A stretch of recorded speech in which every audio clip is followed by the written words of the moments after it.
You must be getting admits right now. You must be confused on which university to choose. When I was applying to schools, I got admits to every university which I applied to. Among those eight, it was difficult to choose which ones I want to go for. Of course, my real decision, was between the top three. And I chose one university over the other, considering multiple factors. It was just not seniors, it was just not cost. It was multiple factors I was looking at. It was the place I was going to, the connections, the course I was doing. I wanted to make this video as detailed as possible. So if you don't have 30 minutes right now to listen to this video, come back to it another time or listen to the 10 minutes of it and then listen to the later one after that. I'm going to go through each and every factors divided among what you can control and what you cannot control. Let's look at my screen and go through each and every factor, and let me talk you through why it matters to you and why it might not. Factors related to choosing between multiple US university admits, right? Of course, we have factors which students can't control, and we also have factors which you can control while applying to US universities. Let's go with factors you can't control, because that way we can eliminate that completely. Financial is a factor which you can control, and it's also a factor which you can't control. Fluctuation in exchange rates.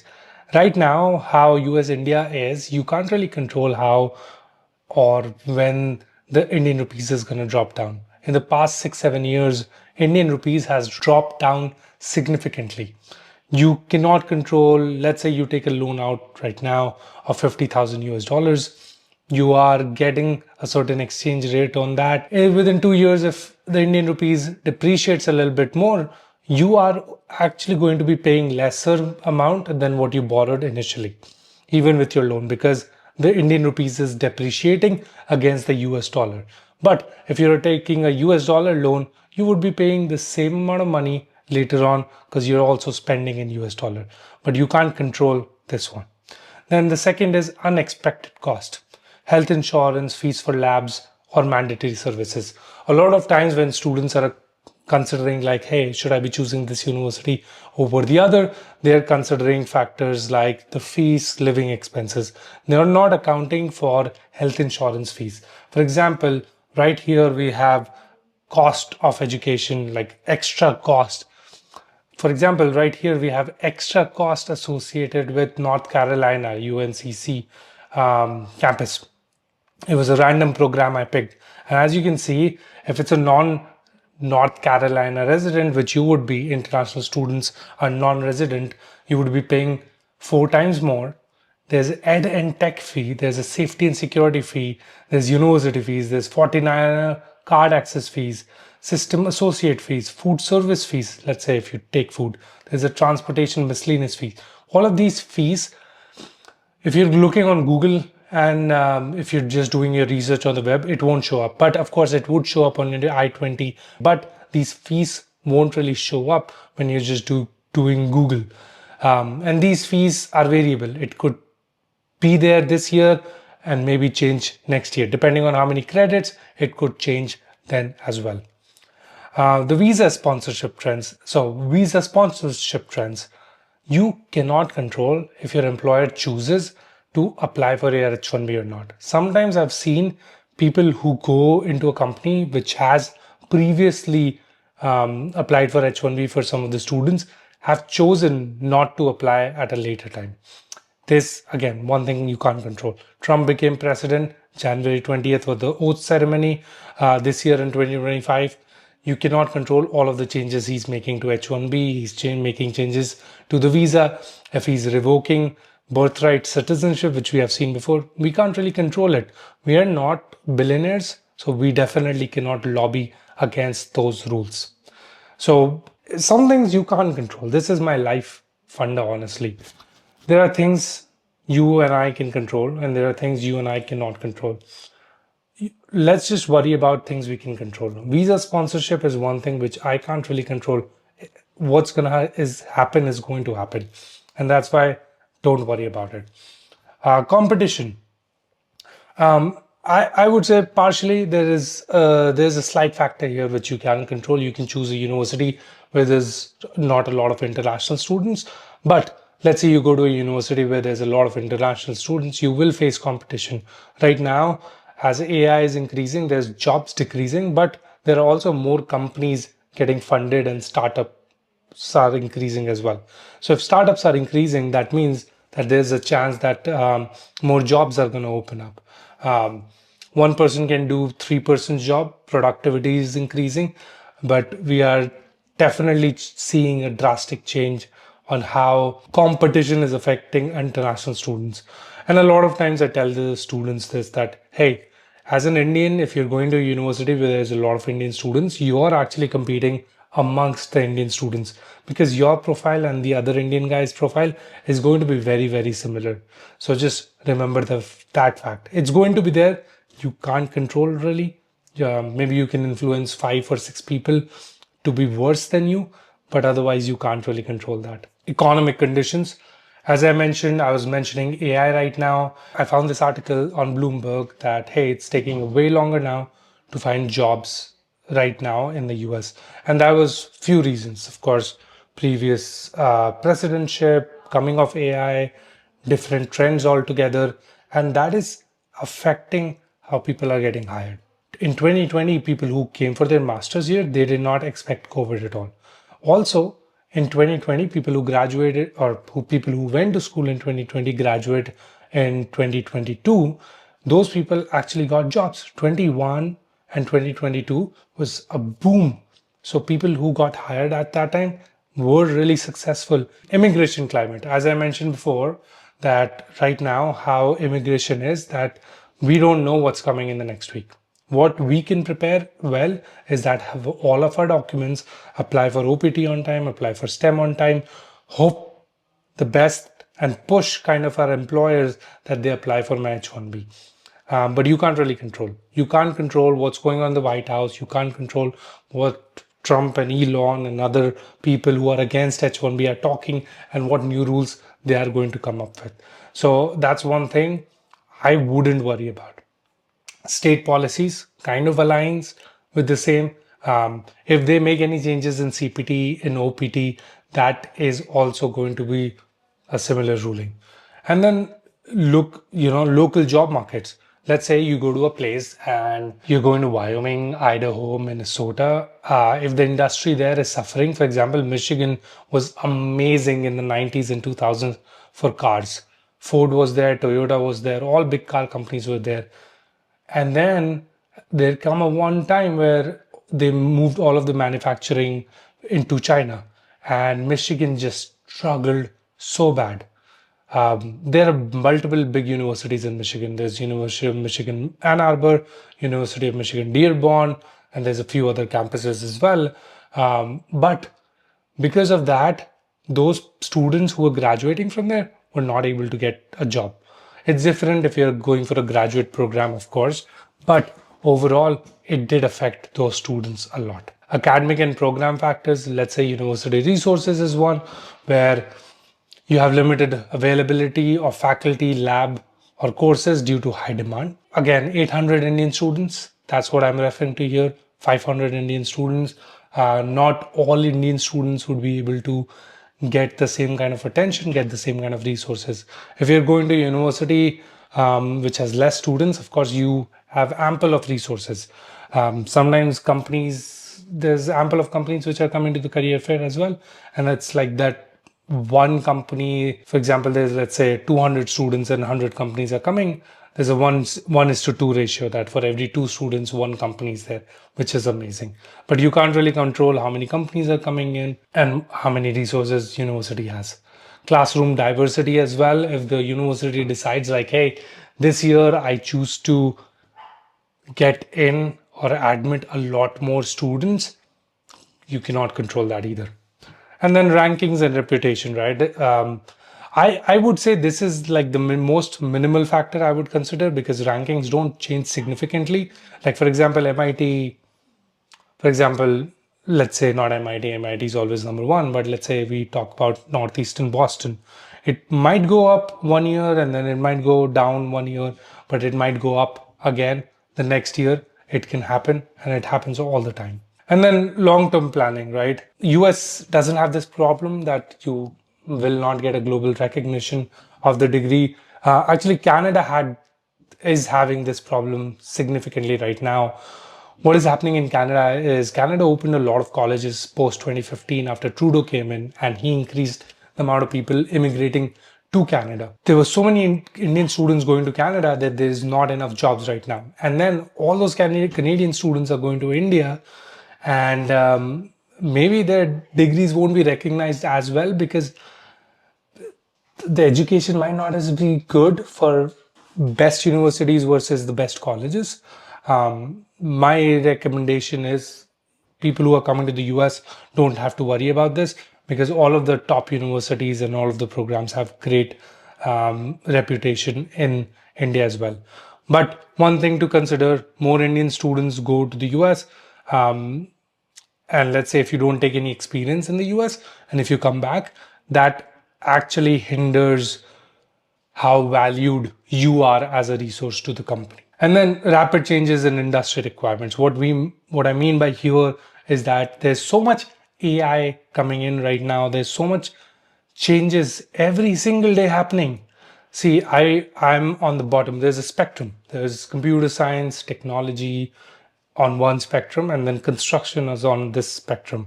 It's construction, mechanical engineering, electrical engineering. The core fields are in this spectrum. And the technology is moving really, really fast. All of that changes to come to this part right here. It's going to take so much time. And when we're talking about those so much time, people who are in this industry, in the mechanical, electrical, civil cluster, it's going to be affected slowly. Technology people will be affected insanely high. So these people can't really do any long-term planning because things are changing so quickly and you can't control. But civil and mechanical guys, like, they make less money, but they also have a safer career. It's private job versus government job if you want to do a comparison. All right, let's talk about factors students can control. These are the factors you can make decisions while choosing university. You can get a better price on loan. I'm going to cover all of those things. Let's start with financial factors. The biggest one when you go into the US, right? Tuition fees. India as a country, and I'm talking just about India. If you're from any other country, this is for you as well. All of our countries are divided into three, right? All of the developing countries are divided into three. There's India 3, India 2, and India 1. India 1 is people who are making over 10 lakh rupees. India 2 is over 2.5 lakh rupees. In India 1 also, there's like 1%, top 1% of India 1, top 2% of India 2, top 5% of India 1. People like that, right? So if you're in India 1 and you're making, I would say if you're top 10% of India 1, financial is not really a problem for you or for your parents. You can afford that loan. You can afford risking money for you. But let's say if you are part of India 2, where your household income is less than 10 lakhs, there is a big risk for you. Not going to lie, there is a big risk for you. How you can control this is by going to multiple other colleges and not just choosing the most expensive college possible. A lot of people have like options between NYU or a college in Midwest, right? For example, a student recently asked me, hey, should I go to NYU or should I go to UIUC? I told him, are you comfortable to spend that much more money in NYU because your living is going to be expensive and the college tuition is not as cheap as well? And if he or she said yes, then I'm like, okay, go to NYU. But if you are someone whose family's income is low and want to keep the loan amount as low as you can, then I would choose the cheaper option. I would choose an option where have more chances of getting scholarships and assistantships and part-time work as well. Remember this fact that the more amount of international students there are in one university, the lesser part-time opportunities there are in that university. For example, I've seen so many students struggling at UTD, Northeastern Boston, some of Purdue's other campus as well, where they're not getting part-time jobs because there's already so many students there. Scholarships and financial aid. This is something which you can totally control. You can apply for it. A lot of people rely on like influencers, rely on somebody to help them apply to scholarships. But I've seen students who are so persistent applying to assistantships by just cold emailing professors, by telling them like, hey, I've done this is my resume, I've worked on this, please give me a job, please hire me right away. And that is not difficult to do at all. But it takes persistence, it takes consistency. You just have to show up and write an email. You have to talk to seniors. It's a lot of work, but you can apply to these scholarships. You can apply to these assistantships as well. Cost of living, choosing a university which is affordable. For example, Midwest, or if you go to states like South or North Carolina, Texas is considered to be cheaper. If you go to Minnesota, Michigan, these are cheaper states. But if you go to San Francisco or New York, you can expect to pay a lot more money for these education, for the same cost of living, for the same kind of apartment. While I was living in Midwest, I was paying $400 for my 1 bedroom or 2 bedroom apartment. My share was $420. A friend of ours, we visited in Atlanta. She was going to Georgia Tech. Great school, no doubt about it. She was paying $1,000 per person for a shared room. Remember that. Personal budgeting, you can plan how much you want to spend per week on food. You can plan other expenses as well. You can plan how many trips you want to take, what you want to spend on. Let's say you want to buy a laptop, you can plan all of those things. Part-time work opportunities, again, apply to as many jobs as possible. Get referrals from your seniors. What happens is, when, let's say I'm working in Starbucks, there's a junior coming in. If I refer that person is more likely to get that job rather than somebody who's just applying, because it is coming from a referral, especially for a part-time job where you're working in a cafe or a dining, or you're doing like paper pushing work. It really does help in getting a referral. So you can use those things and make the best use of it. Let's talk about career opportunities, how you can control it, right? There's program reputation. There's all of these different universities. They have reputation of their own. And US is big on alumni network. Alumni. I cannot emphasize how big it is. I can give you an example. If I am from Purdue and I see a guy who's from Purdue, I would prefer that person because I know he's good. I know he has gone through that amazing program I went through, and it is going to be a good quality candidate. Same thing happens. Why does all the New York universities hire from New York? Same reason, because they know if somebody's going to Columbia, somebody's going to New York, NYU, somebody's going to Stevens, they're good candidates and they're like living right there. So if you can find out what the program reputation is in the industry, it will help you significantly while choosing that university. Internship or co-op opportunities. I could only think of Northeastern University's example here, because Northeastern runs a co-op program, which is amazing. Basically, you can do a 6 months co-op and they help you get that co-op. Same thing with Purdue's management program. I know a lot of universities have started doing it for the management program specifically. But if there's a program like that in an industry like this today, it would really help you to go to that university. Skill development. Again, if a certain university is really good with a certain program, for example, I know University of Washington is really good with data science courses. University of Arizona, where I live in Tucson, is really good with optics courses. Stanford is great for management courses, computer science courses. UCLA is great for filming courses. If it's relevant, then there's a lot more people working in companies for that specific field, and that will help you get a job later as well. And then networking effects, right? You have to proactively network with people in your university and around your university as well. You have to keep sending cold emails, connect with different people who are working in the industry. You have to sweep your way in. And I'll tell you one thing right now, meeting in person significantly changes somebody's perception about you, rather than just responding to them or reaching out to them online. If you go to conferences, if you go to any kind of networking event, if you show up and you meet a senior, that is significantly going to, like, that's a amazing connection right there. Because once you meet, that's all right. I know this person, I met this person's good, talk well, I enjoyed the conversation we had. It's amazing. That's something which you can control. And how many opportunities are there for networking at a certain university? You can ask your seniors that and make that as a factor also while you're considering which universities to choose. Let's see location factors. This is something which is personal to people. Some people do well in a certain weather, some people do well in cold, some people do well in hot. Climate and lifestyle preferences, of course, US is huge, right? But a lot of this place is hot, this is cold. There's tornadoes in the middle, all of the Midwest, and New York is cold. Then Florida is hurricane. So it's just a great representation on what's happening. If you're getting a great university, for example, if you don't prefer hot weather and you're getting UT Austin, I would go to UT Austin. I would just bear that. If you can't handle cold weather and you got Columbia as a university, I would go to Columbia because it's great.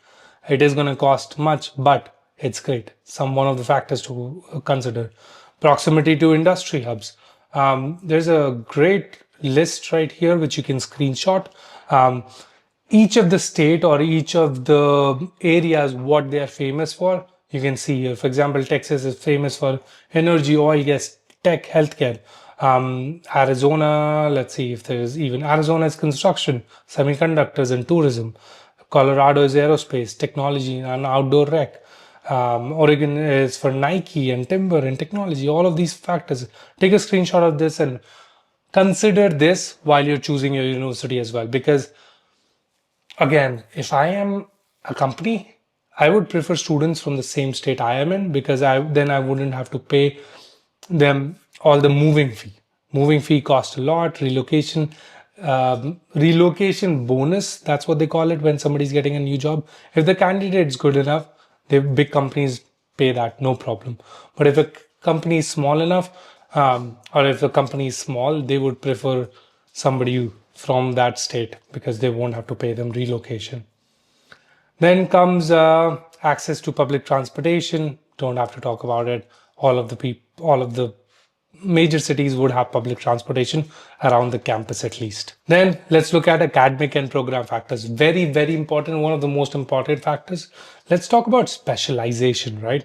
Choosing programs with courses and concentrations which aligns with your career goals. You have to understand what master's program you're going for, what you're trying to get out of it. Are you planning to do a PhD later on? You have to understand if there's flexibility in curriculum. Can you take some sort of elective courses? Because those elective courses are going to help you be more successful. My dog's here, so I'm gonna take her upstairs and say hi. Those curriculum flexibility will help you take elective courses. And let's say you're electrical guy, but you want to take a course in AI. This is what's going to help you a lot. Then class size and resources. I've mentioned this in a factor you can't control, but you can really control it as well by choosing a university where there's not a lot of Indians. Because you're coming to a US university, you don't want to end up feeling like you're still in India on a US campus. That happens to a lot of people. Luckily, it didn't happen to me. Luckily, it didn't happen to my wife, but it happens. Not going to lie, it happens. And then faculty reputation is a big one. All of the universities here have a requirement that PhDs are the only ones who can be a professor, who can teach students. So professors will be amazing, no doubt about it. But if you're planning to do a PhD later, there's a specific professor you might be looking for. For example, these are some of the professors: Erica Hamden from U of A, Nima Nari from Stanford, Stanford. He went to UC Berkeley, as you can see, he's a PhD. And then Michael Bernstein, he's at Stanford as well. And then he was PhD at MIT. He has a PhD from MIT in computer science. All of these people, and I think Erica has Caltech in U of A, and she got into Harvard as well. Again, all of the PhD people, doesn't matter which university it is, look at the professors you are going to study from if you're going for a research-based program rather than a management. Usually management professors are also from great schools, but they all have PhDs. Long-term planning. What is your game? What's your post-graduation goals? I always bring this up like, hey, as a person, do you want to do research or do you want to do work? If you want to work, great. Go to a university which has quickest program, 1.5 years, not more than that. But if you are in a research, if you want to do research later on, if you want to do your PhD later on, if you want to do postdoc, consider programs which have funding, consider programs which have great research, like great research backlog. Consider the professor rather than the course itself, because that's who you want to work with. That's who you are going to work with. And then skill gaps, right? Select a program which helps you bridge that gap. For example, a lot of people switch. Let's say they're switching from non-tech to tech background. They struggle because they're coming to a program which is very tech heavy. I've seen people going from regular courses to data analytics, and they're struggling because they don't know how to do, they don't know Python, they don't know coding languages, they don't know some programs as well. But there are also some people who go from core engineering courses to CS, and core engineering meaning electrical mechanical. They move to CS because they have some experience in computer science. But your master's degree is not going to teach you what you missed in your undergrad. So remember, this is a factor you can control. See what courses there are available and see if you can take some CS 101 courses also. Does your university require some prerequisites? That's important to look at. And that's all. That was all of my factors. On my camera right now, it's spot on, shows it's been 30 minutes, but with all the cutting, it's going to be a little lesser. But I hope this will help you make decision. I hope this will not confuse you more. If you have questions, I do want you to do this. I want you to comment below which universities you want to go for, which universities you're confused between, and I can help you somewhat. Let's try that right now. Thank you so much, guys, for watching. I hope you enjoyed this video. Until then, I'll see you in the next one. Take care, everyone.